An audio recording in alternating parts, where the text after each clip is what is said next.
Sesuatu yang dibuat manusia dari zaman purbakala. Tetapi di awalnya dia dikatakan sebagai pembohong, diperbesar-besar. Gunung Padang mengharapkan bantuan pemerintah.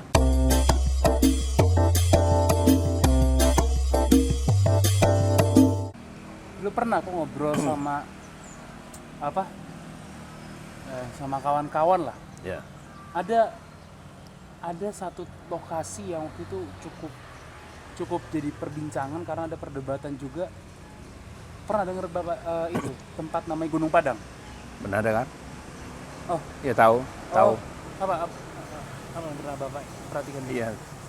Gunung Padang ya itu diperkirakan itu situs kuno. Ya, Artinya itu, ya. di ribuan tahun yang lalu gitu loh. Sebelum Masehi gitu sekitarnya. Nah, itu kan Gunung Padang itu kan ada di dekat Cianjur itu, di daerah Cianjur. Ya. Nah, memang di Balai Arkeologi menyebutkan itu hanya memang itu prasejarah, tapi di awal-awal di penghujung zaman prasejarah, di dalam mendekati mau masuk zaman sejarah, ya kan, di sekitar itu. Tapi banyak orang-orang yang ilmuwan juga, walaupun bukan arkeolog semuanya, tapi ada juga arkeolog, satu orang dari ilmu budaya, dari Fakultas Ilmu Budaya Universitas Indonesia, ada satu orang tuh arkeolog juga. Mereka rata-rata kan dari dosen-dosen ya, bahkan ada tuh geologi, Denny Hilman itu kan dari geologi. Dari berbagai disiplin ilmu mereka di situ kumpul. Mereka berkeyakinan bahwa itu adalah situs purbakala, bukan sekedar itu. Dan kemudian dari beberapa digali bagian-bagian tertentu, digali yang mereka duga sebagai buatan tangan manusia, di tempat-tempat tertentu digali buatan tangan manusia. Diperkirakan itu seluruhnya itu sekitar 25.000 tahun yang lalu usianya gitu. Itu. Nah, memang ini merupakan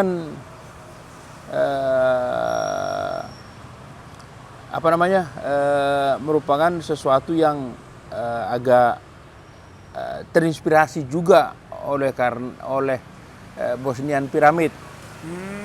Di Bosnia sana itu ada piramid, disebut dengan Bosnian piramid. Itu ada 3 gunung, gunung yang agak mirip berbentuk piramid, dan salah satunya mereka sebut namanya Sunka piramid, ya kan? Itu pun juga Osgabenov namanya, dia ahli ilmu politik, doktor ilmu politik, doktor ekonomi. Dia memang orang Bosnia tapi tinggal di Amerika, dan dia berbisnis. Dan kemudian dia dapat laporan tentang itu dan dia melakukan penyelidikan sendiri. Dan kemudian dia berkeyakinan bahwa itu adalah benda purbakala gitulah, sesuatu yang dibuat manusia dari zaman purbakala, ya kan? Sama seperti Gunung Padang ini, ya kan? Osgabenov itu, jadi ini terinspirasi dari situ juga. Osgabenov itu kemudian hari dia mampu mempromosikan itu menjadi ramelah di dunia, tetapi di awalnya dia dikatakan sebagai pembohong, diperbesar-besar, hoax kira-kira begitulah. Karena kemudian hari semacam organisasi profesi arkeologi yang ada di Eropa melakukan kunjungan ke sana, penelitian, mengunjungi daerah itu, ya, bahwa mereka menyimpulkan, itu kan ahli-ahli arkeologi kan gitu ya, bahwa mereka menyimpulkan itu bukan itu kejadian alam, bukan man-made, bukan dibuat oleh manusia. Gitulah kesimpulannya. Dan itu dipublikasikan di dunia internasional, sehingga jadi adalah semacam tuduhan bahwa ini pembohong lah orang ini yang mau bikin sensasi, kira-kira begitulah kan. Nah, tetapi karena Osgabenov ini adalah orang yang ada dananya sedikit, ya tidak terlalu besar juga, tapi dia juga seorang ilmuwan dan dia memang pemerhati masalah punya ketertarikan masalah apa itu piramida. Jadi piramida yang sudah ada, yang ada di Mesir, di Cina, di Amerika Latin, itu dia teliti dan dia berkesimpulan bahwa seluruh piramida ini punya ikatan, punya hubungan komunikasi. Mereka memiliki cara berkomunikasi, begitu. Jadi ada sinyal-sinyal yang dia teliti, ada semacam sinyal-sinyal gelombang apa suara lah gitu ya, yang dari masing-masing menghubungkan mereka. Gitu. Nah, kemudian Osgabenov ini tidak mau menyerah. Dia mempromosikan itu dari berbagai dunia, berbagai benua. Akhirnya orang banyak datang ke sana, ya kan? Dan kemudian akhirnya banyak donatur dan mereka pada akhirnya melakukan penggalian karena dia ada dana yang sedikit ya, sehingga dia bisa mempromosikan masalah yang dia yakini sebagai sebuah piramida itu. Akhirnya terkenal lah itu keluar gitu kan, dan banyak orang yang memperhatikan, yang mau tertarik, dan kemudian bahkan banyak orang yang ilmuwan yang mau pengen ikut, pengen meneliti, dan bahkan banyak orang yang mau menjadi volunteer gitu ya. Dan donatur pun banyak yang mau menyumbang, sehingga akhirnya dilakukanlah penggalian, ekskavasi khusus untuk yang salah, kan ada 3 gunung itu. Jadi yang Sunka piramid ya. Nah, akhirnya itu dilakukan penggalian dengan 5.000 orang volunteer. Luar biasa kan? Iya. Digalilah itu. Dilakukan penggalian selama 1 tahun. Luar biasa. Itu pekerjaan luar biasa. Bayangin aja satu gunung yang gede. Nah, setelah itu memang ditemukan. Di dalam itu ditemukan benda-benda buatan tangan manusia, gitu loh ya. Ada bahkan huruf juga, tulisan ada ditemukan gitu. Jadi tidak bisa lagi disangkal, tidak bisa lagi disanggah bahwa ini adalah benar-benar buatan manusia. Ada aktivitas manusia soalnya di sana. Ada benda-benda hasil buatan manusia kan, yang jelas-jelas itu adalah buatan manusia. Itu yang mereka temukan di sana. Nah. Dan itu lengkaplah itu dipublikasikan semuanya dan disampaikanlah itu. Dan ini membuat malu para arkeolog memang kan, yang dari Eropa tadi kan. Tadi udah ngambil kesimpulan di luar. Sudah ngambil kesimpulan, dan itu pakar-pakar loh yang datang itu kan. Ada entah 7 satu tim gitu kan. Terbukti tidak ada yang bisa membantah. Dan itu yang dikatakan Osgabenov. Ya, siapa yang salah? Mereka yang salah. Mereka menarik kesimpulan seperti itu. Mereka sudah terlalu dicekoki terlalu dengan pikiran-pikiran mereka itu, gitu kan? Ya, dia tidak membuka kemungkinan lain. Dan akhirnya setelah digali begitu dan ditemukan buatan tangan manusia, nggak bisa lagi dibantah.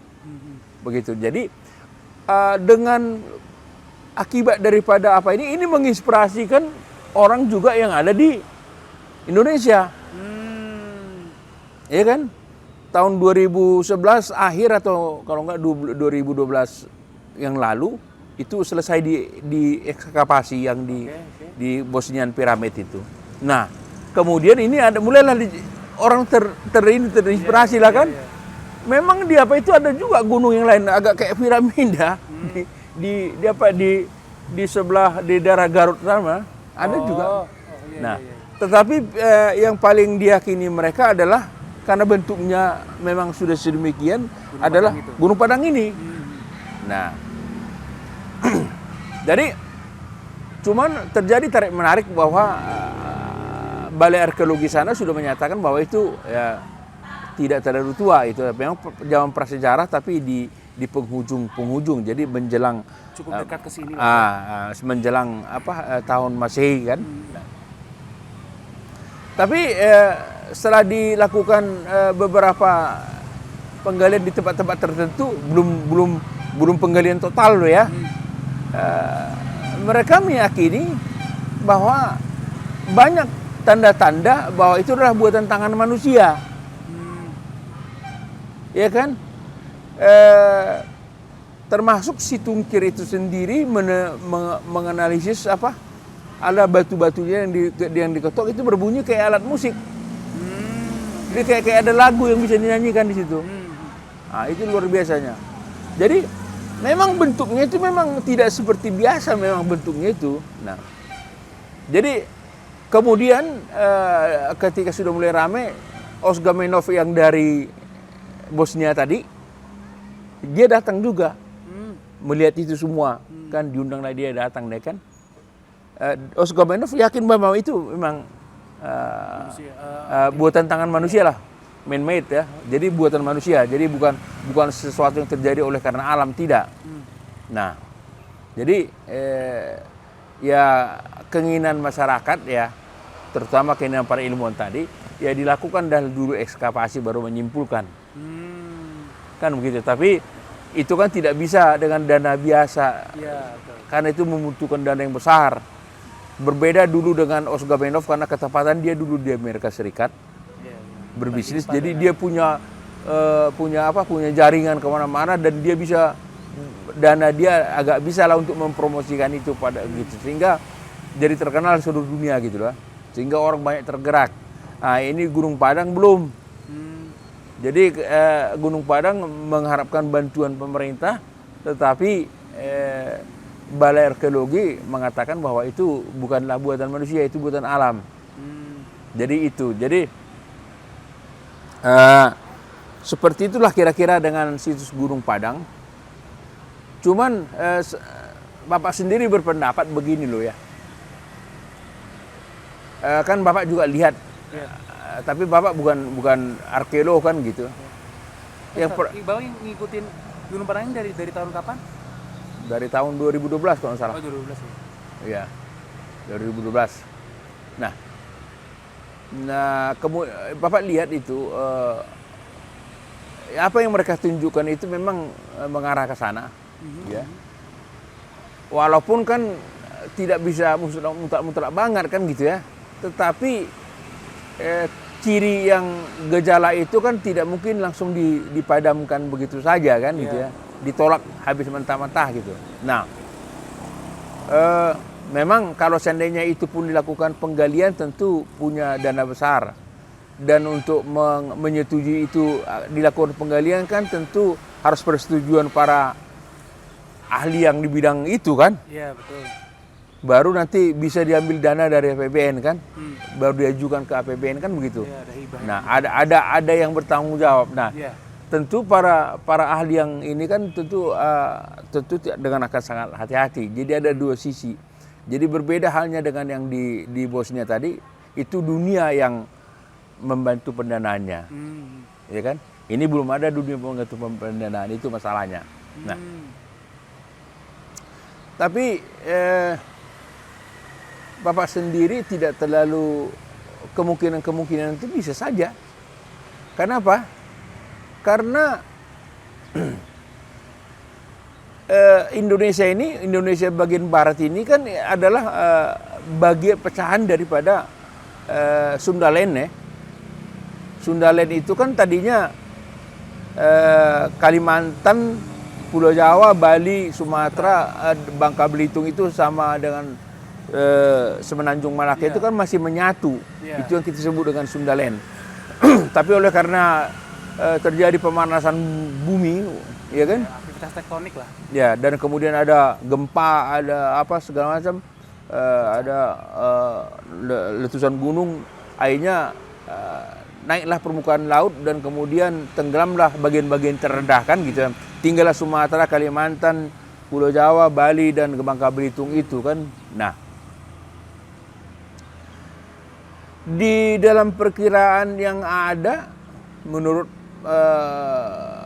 terutama Stephen Oppenheimer yang menulis buku di Eden in the East, bahwa kehidupan awal peradaban itu mulai terjadi di Sundaland.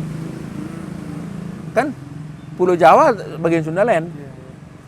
Jadi awal peradaban terjadi di Sundaland dan mereka yang berada di Sundaland itu diperkirakan 50.000 tahun. Oke. Jadi ya menurut hitungan masa 50.000 tahun apa yang mereka kerjakan selama 50.000 tahun? Ya kan? Manusia menempati Sundaland itu 50.000 tahun. Apa yang mereka kerjakan dalam 50.000 tahun itu? Kalau seandainya peradaban itu sudah berkembang kemana-mana kan begitu. Nah itu yang yang menjadi pemikiran atau kira-kira dugaan lah, dugaan. Tapi yang kira-kira ada dasar yang rasional gitu ya. Nah jadi gitu.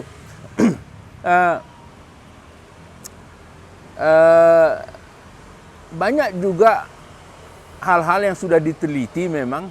Kalau Stephen Oppenheimer memang juga melakukan penelitian termasuk sampai ke segi arkeologi gitu ya. Jadi termasuk juga sisi-sisi lain yang banyak yang sudah dia lakukan penelitian. Stephen Oppenheimer ini sudah pernah melakukan seminar di Istana Negara pada zaman Presiden SBY, sudah pernah. Nah, zaman SBY itu. Bukan nama yang asing lah seenggaknya. Nah, bukan. Ya kan, Stephen Oppenheimer kan dia kan dokter tadinya ya. Di Papua Nugini, tapi kemudian dia punya ketertarikan tentang semacam mitologi yang dipercaya oleh para penduduk di daerah sana, Papua itu. Mitologi mereka selalu bercerita tentang banjir. Dan bagian hal lain. Jadi dia tertarik dengan banjir ini gitu kan. Nah, kemudian hari ini ketepatan dia dapat pekerjaan memimpin pemetaan DNA di dunia oleh organisasi genom, organisasi soal pemetaan genetika ini ya. Jadi Human Genome Organization itu HUGO ya. Human Genome Organization inilah yang melakukan pemetaan dan dia yang memimpin. Sehingga di dalam hasil penelitian mereka itu yang dia gunakan, bahan-bahan itu dia gunakanlah untuk mendalami tentang Sundaland ini, gitu ceritanya. Nah dia itu dalam satu buku itu Eden in the East itu. Nah di sana. Jadi kalau kita menghitung 50.000 tahun, dia menyimpulkan bahwa disitulah awal peradaban manusia. Jadi kalau kita mengkaitkan 50.000 tahun ini dengan apa yang terjadi dengan situs Gunung Padang tadi, ya tidak terlalu tidak mungkin. Justru kemungkinan itu ada gitu loh. Karena tadi 50.000 tahun manusia di Sundaland itu ngapain aja kan begitu. Itu pertanyaan yang harus dijawab ya, yang belum terjawab sepenuhnya gitu loh.